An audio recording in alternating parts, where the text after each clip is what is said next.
একটি শান্ত গ্রাম, যেখানে সবাই একে অপরকে চেনে। ৮ বছরের ছোট মেয়ে আয়েশা বিকেলের খেলায় মগ্ন।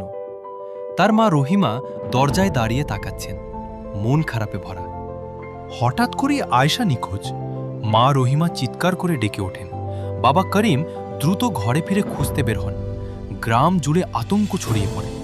পুরো গ্রাম রাতভর খুঁজতে বের হয়। ল্যান্টার্ন আর টর্চলাইট হাতে অন্ধকারের মধ্যে তারা ছায়ার মতো চলে। প্রতিটি শব্দে ভয়, প্রতিটি পদক্ষেপে উদ্বেগ। আর ঠিক তখন প্রতিবেশী রাতান, যাকে সবাই বিশ্বাস করত ছায়ার মধ্যে লুকিয়ে আছে, চোখে অদ্ভুত উজ্জ্বলতা। কেউ জানে না তার ভয়ঙ্কর সত্য। ভোরবেলা কুয়াশাচ্ছন্ন পাহাড়ে পুলিশ ও গ্রামবাসী এক ভয়ঙ্কর দৃশ্য দেখলেন। আয়েশার ছায়া ধীরে ধীরে সামনে আসে।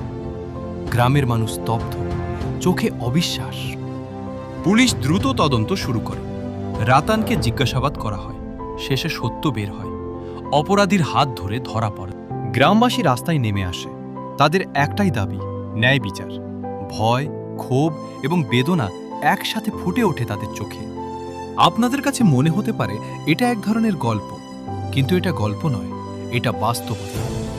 এমন ঘটনা বাংলাদেশে ঘটে চলেছে বারবার।